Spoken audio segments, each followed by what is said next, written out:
Hello बच्चों, आपका स्वागत है हमारे YouTube channel Bhopal math mind पर। तो बच्चों, मैं आपको बिल्कुल जीरो लेवल से गणित पढ़ाने वाला हूं। सबसे पहले मैं आज टॉपिक लेता हूं संख्याएं। क्या संख्याएं? संख्याओं के बारे में जानेंगे कि संख्या कौन कौन सी होती हैं और संख्याओं को कैसे पढ़ा जाता है। सब कुछ आज इस टॉपिक के बारे में मैं आपको बताऊंगा। तो सबसे पहले मैं बताता हूं संख्याओं को पढ़ा कैसे जाता है। तो आप जानते होंगे कि सबसे पहले अंक आता है एक। उस पहले अंकों को क्या बोलते हैं बच्चों? इकाई का अंक। कौन सा अंक? इकाई। पहले अंक को क्या बोलते हैं? इकाई। अच्छा, जो दूसरा अंक होता है उसे उसे बोलते हैं दहाई। क्या बोलते हैं? दहाई। अच्छा, जो तीसरा अंक होता है उसे तीसरे अंक को बोलते हैं सैकड़ा। क्या बोलते हैं? सैकड़ा। और चौथे अंक को बोलते हैं हजार। क्या बोलते हैं? हजार। पांचवें अंक को 10,000। कितना? 10,000। छठवें अंक को लाख। क्या बोलते हैं? लाख। सातवें अंक को 10 लाख। कितना? 10 लाख। आठवें अंक को करोड़। कितना? करोड़। और नौवें अंक को बोलते हैं 10 करोड़। कितना? 10 करोड़।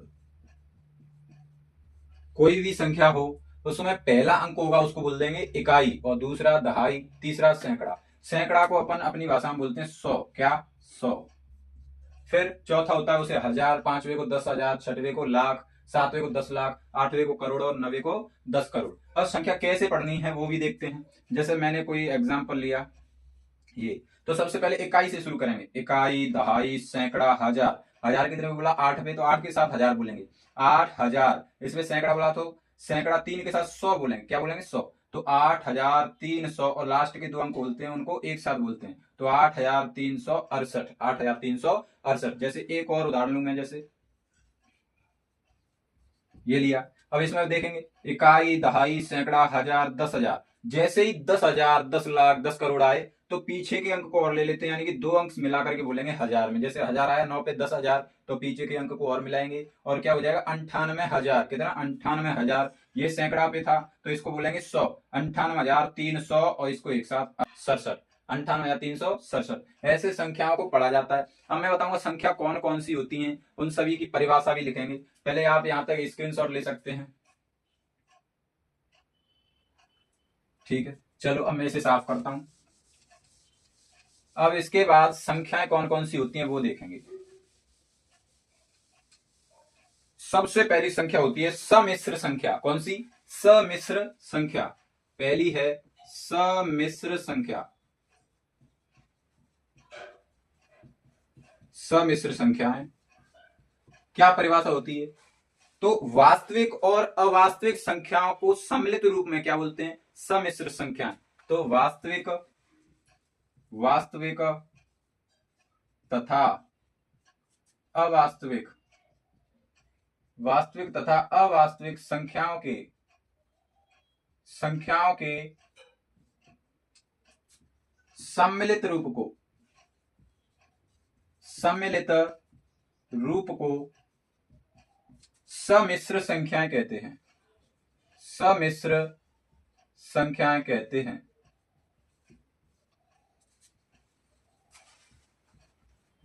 अब एग्जाम्पल, जैसे जैसे मैंने ली, जैसे 2 है, 1/4 है। माइनस की ले लूं, जैसे माइनस के 4 है। अंडर रूट की लूं, अंडर रूट के 3 है। और अंडर रूट के माइनस के 4 है, इत्यादि। ये ऐसी सभी संख्याएं क्या होती हैं? सम्मिश्र संख्या, यानी कि वास्तविक तथा अवास्तविक संख्याओं के सम्मिलित रूप को सम्मिश्र संख्या कहते हैं। अब आप सोच रहे होंगे वास्तविक संख्या और अवास्तविक संख्या क्या है, वो मैं आपको बताने वाला हूं। उससे पहले आप इतना नोट कर सकते हो, स्क्रीनशॉट ले सकते हो। चलो, अब पहले मैं आपको बताता हूं कि वास्तविक संख्या कौन सी होती है। वास्तविक संख्या कौन सी होती है? नंबर 2, वास्तविक संख्याएं। वास्तविक संख्याएं। वास्तविक संख्या। तो परमेय तथा अपरमेय संख्याओं को सम्मिलित रूप से क्या बोलते हैं? वास्तविक संख्याएं। तो लिखता हूं मैं परिमेय परिमेय तथा अपरिमेय संख्याओं के संख्याओं के सम्मिलित रूप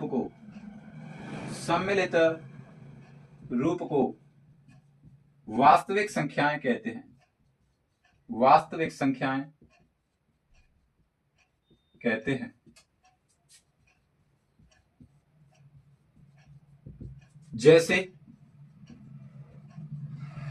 यानी जिनमें परिमेय संख्या भी आए और अपरिमेय संख्या भी आए, कोई भी ले लो, जैसे 2 है, 1/2 है, और माइनस के 3/4 है, और जैसे अंडर रूट के 3 है, और कितनी भी हो सकती है, सभी कैसी होती हैं? वास्तविक संख्याएं।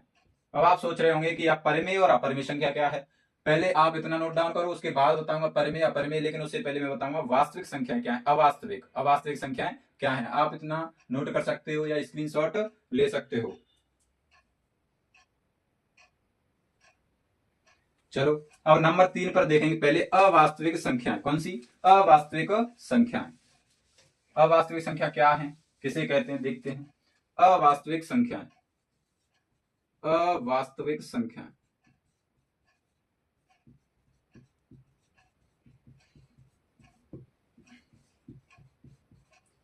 अवास्तविक संख्या ऐसी संख्याएं जिनका वर्ग करने पर और ऋणात्मक संख्या प्राप्त हो, उन्हें अवास्तविक संख्या कहते हैं। ऐसी संख्या जिनका वर्ग करने पर ऋणात्मक संख्या प्राप्त हो, उन्हें अवास्तविक संख्या कहते हैं। या आप शॉर्ट में बोल सकते हो, ऐसी संख्या जो अंडर रूट में हो और अंदर माइनस की संख्या हो, वे सभी संख्या अवास्तविक संख्या कहलाती हैं। जैसे मैं लिखता हूं, परिभाषा कैसे होगी इसकी?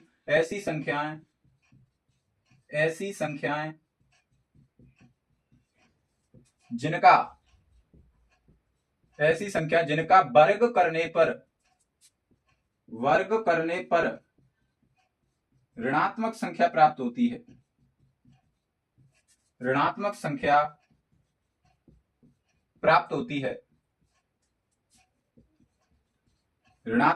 प्राप्त होती है, उसे अवास्तविक संख्याएं कहते हैं। अवास्तविक संख्या कहते हैं। जैसे ऐसी अगर मैं बिना अंडर रूट के कोई भी संख्या लूं माइनस की, अगर इसका वर्ग करेंगे तो ये प्लस में हो जाएगी। क्यों? माइनस की अंडर रूट 3 का अगर माइनस की अंडर रूट 3 से गुणा करेंगे तो माइनस माइनस होते हैं प्लस। तो बिना अंडर रूट की और माइनस की संख्या तो माइनस में रह नहीं सकती। तो ऐसी संख्या जो अंडर रूट में हो और अंदर माइनस हो, ये ऐसी सभी संख्या कैसी कहलाएंगी? अवास्तविक संख्या। इनका अगर हम वर्ग करेंगे तो हमेशा हमें ऋणात्मक संख्या ही प्राप्त होगी। इसीलिए ये सब संख्या है वे कैसी हैं? अवास्तविक संख्याएं। आप इतना नोट करें, उसके बाद आगे देखते हैं। चलो अब नंबर 4 पे देखते हैं। मैंने अभी वास्तविक संख्या की परिभाषा दी थी, उसमें था परिमेय तथा अपरिमेय संख्याओं का सम्मिलित रूप वास्तविक संख्या कहलाता है। तो अब देखते हैं नंबर 4 पे परिमेय संख्या। कौन सी संख्या? परिमेय संख्या। परिमेय संख्या किसे कहते हैं? या परिमेय संख्याएं ऐसी संख्याएं जिन्हें p/q के रूप में लिखा जा सकता है, सभी संख्या परिमेय संख्याएं कहलाती हैं। और जहां पर p व q पूर्णांक हैं, क्या है? पूर्णांक। और यहाँ पर नीचे जो q होता है उसका मान 0 नहीं होना चाहिए। तो इसकी परिभाषा क्या होगी? ऐसी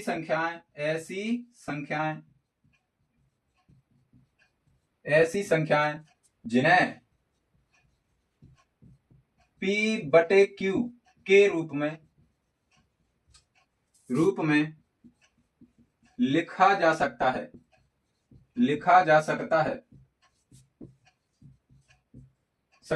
उन्हें परिमेय संख्याएं कहते हैं। परिमेय संख्याएं कहते हैं।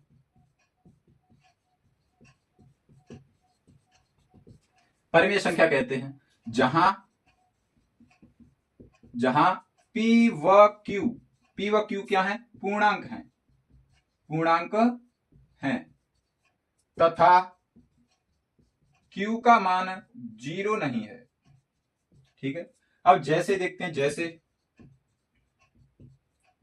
जैसे मैं कोई भी संख्या लिखूं, 1/2, 3/4, अब माइनस ले लेते हैं ऋणात्मक वाली, माइनस के 2/3, ये सभी संख्या परिमेय कहलाएंगी, p/q के रूप में लिखा जा सकता है। और जैसे मैंने ली 2। तो ये भी परिमेय संख्या, क्यों? क्यों इसके नीचे हम मान सकते हैं कितना, 1 मान सकते हैं, p/q के रूप में बन जाएगी। तो ये भी एक संख्या कैसी होगी, परिमेय संख्या।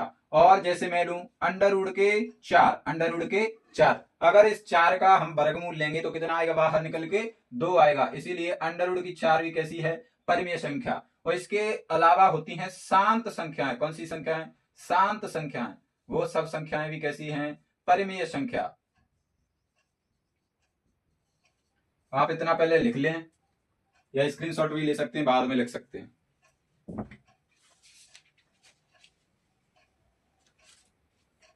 अब परिमेय संख्या के बाद आती है अपरिमेय संख्या। कौन सी, नंबर 5 पे आएगी अपरिमेय संख्या।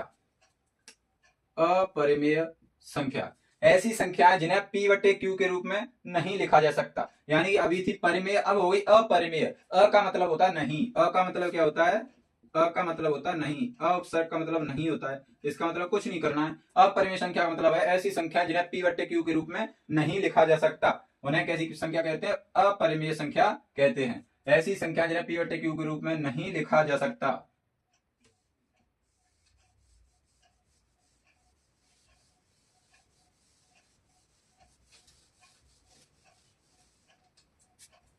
ऐसी संख्या जिन्हें p/q के रूप में नहीं लिखा जा सकता है, उन्हें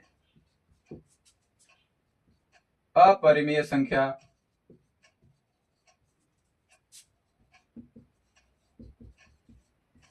कहते हैं।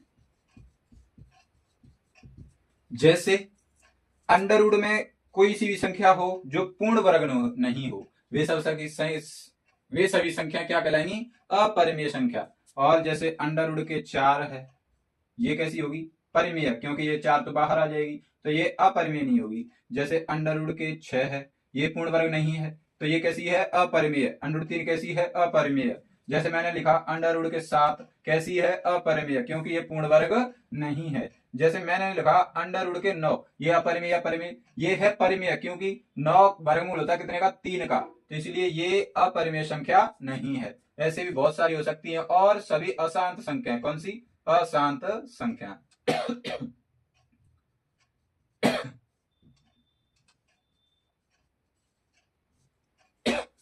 आप इतना लिख लीजिए, उसके बाद मैं आगे बताता हूं।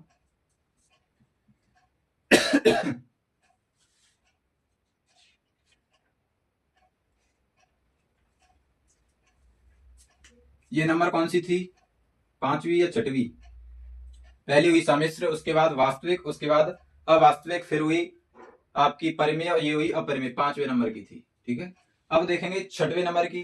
6वें नंबर की संख्या है हमारी कौन सी, पूर्ण संख्या।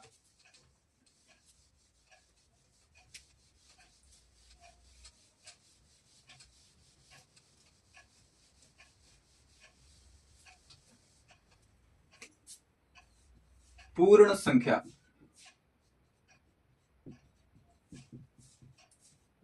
पूर्ण संख्या क्या होती हैं, वे संख्याएं जो 0 से शुरू होकर के और अनंत तक लिखी जा सकती हैं, वे सभी संख्याएं पूर्ण संख्याएं कहलाती हैं। तो क्या परिभाषा हुई, वे संख्याएं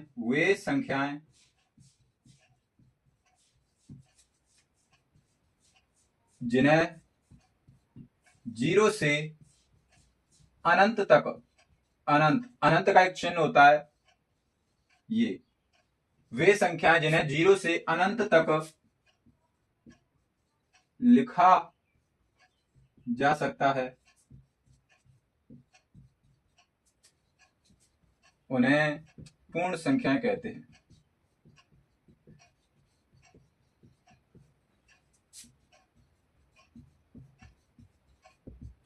जैसे 0 से लेकर के और अनंत तक कितनी भी बड़ी संख्या आ जाए, सभी संख्या क्या आएंगी, पूर्ण संख्या। ठीक है, 0 से लेकर के और अनंत तक कितनी भी संख्या हो प्लस वाली, सभी संख्या पूर्ण संख्याएं कहलाएंगी। आप इतना नोट करिए।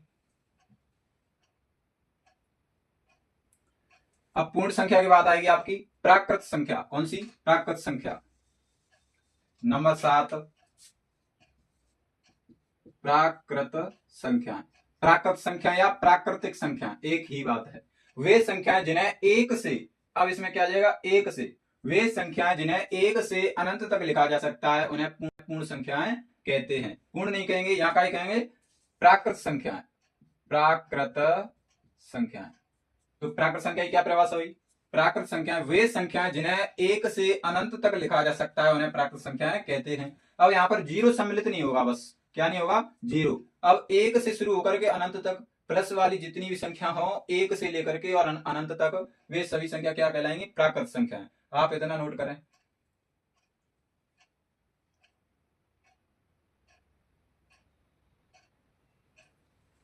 तो आपने इतना नोट कर लिया होगा। तो आशा है आपको ये वीडियो अच्छी लगी होगी और आप इतना पढ़ के आपको कैसा लगा और आपको समझ में आ रहा है या नहीं आ रहा, ये आप कमेंट में जरूर बताएं। वीडियो को लाइक करें, सब्सक्राइब करें और इससे आगे मैं वीडियो बनाऊंगा तो अगर आप सब्सक्राइब कर देंगे तो आपको नोटिफिकेशन प्राप्त हो जाएगा। तो धन्यवाद, पढ़ते रहो।